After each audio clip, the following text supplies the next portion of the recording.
La volta al món a peu, dia 69.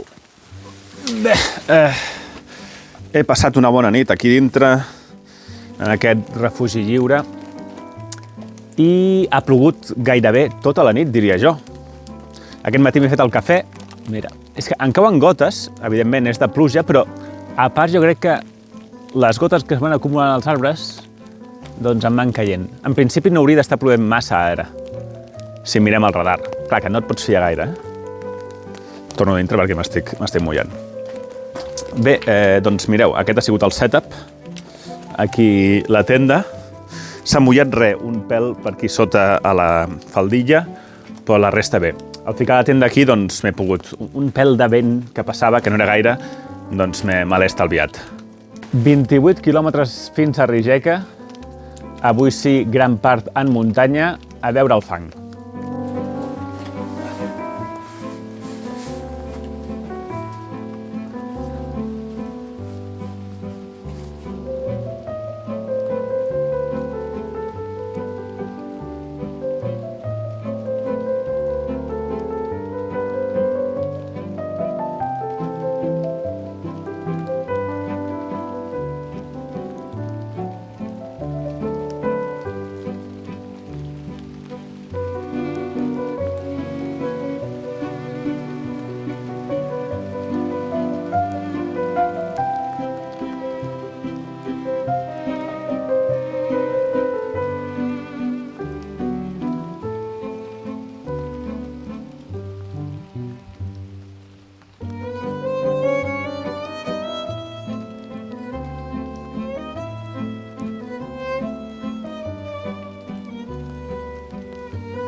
Fageda d'ensomni, fageda de conte de fades.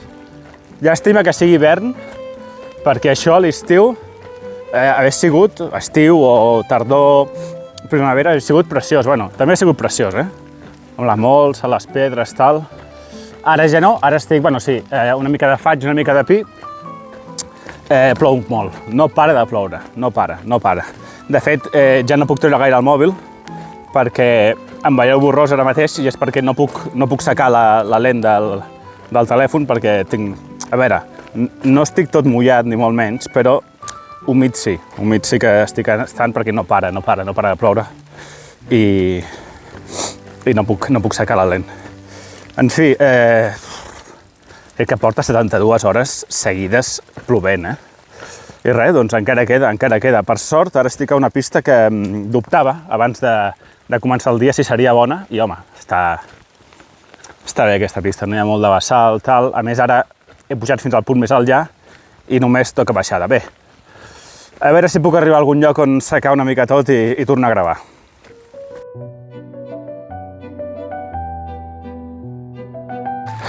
Gairebé les 11, no para de ploure, no para. Ara m'hem ficat aquí a coberta sota una casa, sota el porxo d'una casa que hi ha aquí que està tancada. La carretera, bueno, el camí aquest està aquí baix, la pista. I he pogut mirar quan en queda encara bastant, tipus gairebé 2 hores de camí fins a arribar al primer poble, que el primer poble no té res, per tant tampoc serveix de res. Plou molt, avui molt pitjor que ahir, estic mullat per dintre també i estic agafant fred. Tampoc és una cosa supergreu, el fred puc seguir, però és molt incòmode, En fi, un dia d'aquests molt complicat, bastant pitjor que ahir. Em veieu borrós, igualment, crec, no puc treure el mòbil per gravar, i res, segueixo, perquè és que si no m'agafa fred encara més i és que no pararà de ploure. Per tant, no tinc més remei que seguir.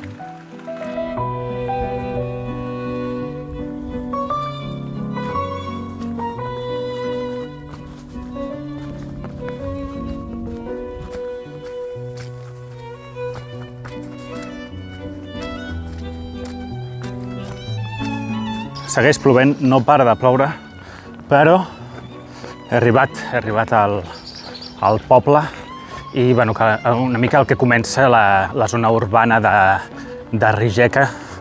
Per tant, a partir d'aquí ja serà s'ha acabat la muntanya. Bé, estic bastant empapat.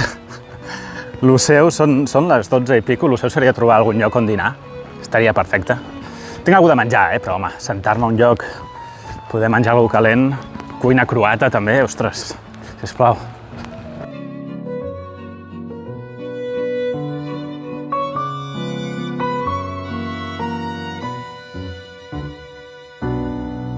Bé, no he trobat cap restaurant. On he acabat? Estic al restaurant del Interspar, d'un supermercat, que té una espècie de bufet que tu esculls i bueno, doncs res, doncs aquí tu menges aquí. O sigui, no, està bé, està perfecte. A més, bastant econòmic i trobo que nutritiu. Mira, tenim el pollastre amb verdures. Bàsicament és el que he demanat, aquí ho tenim. Clar, primera novetada, hem d'aprendre a demanar aquí a Croàcia. El pollastre, 3,25, mig pollastre. Ostres, molt bé, no? Pollastre calent, així, a l'ast. Verdures, gairebé 3 euros. Ostres, bueno, vale, bé, és nutritiu, vinga. I l'Sprite, perquè m'he demanat un refresc, 2,90, tu. M'ha costat més l'Sprite que les verdures.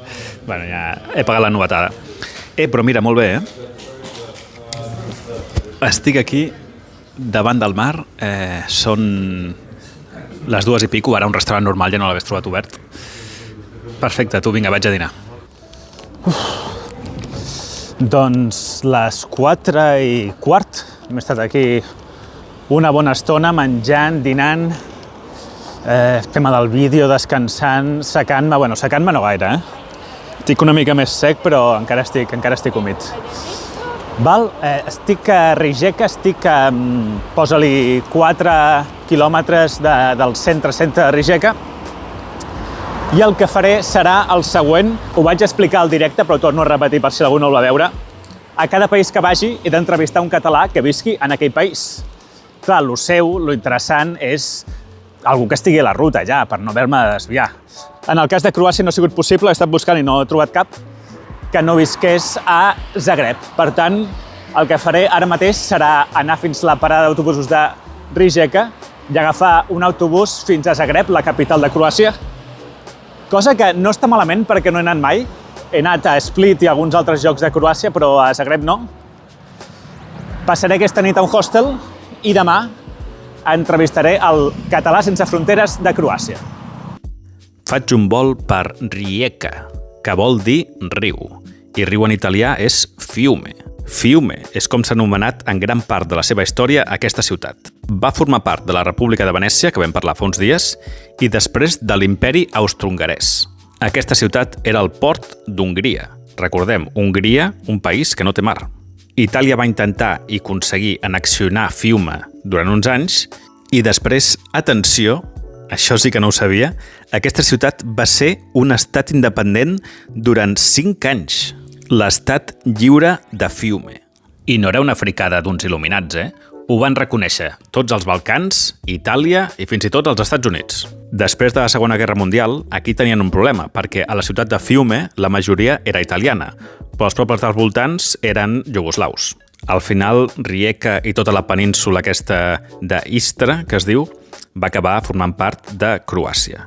Aquí tenim la part del port amb els iots i tal, però l'altra part, on hi havia el port més industrial, també era gegant. Bé, deixo la ciutat i agafo el Flixbus, com he dit abans, per anar fins a Zagreb. El català que coneixerem demà es diu Jordi Font i treballa a les categories inferiors del Dinamo de Zagreb. Crec que pot ser molt interessant. Avui queda un vídeo més curt. Malauradament, per culpa de la pluja, no he pogut gravar la part que ha sigut més interessant, que ha sigut pel matí, amb els queis boscos i tot el fred a les mans, tot plegat. Però espero que s'hagi captat el missatge. Arribo al hostel, entro a l'habitació on puc secar les coses, o com a mínim ho estic intentant ara mateix sobre l'estufa, i també aprofito per editar els vídeos. Resum. Gairebé 30 quilòmetres i 400 i pico de desnivell positiu. Un cafè, no he parlat amb ningú i m'he gastat gairebé 9 euros al sopar, 4 euros al supermercat, 8 euros l'autobús i 18 euros al hostel. Bona nit i fins demà.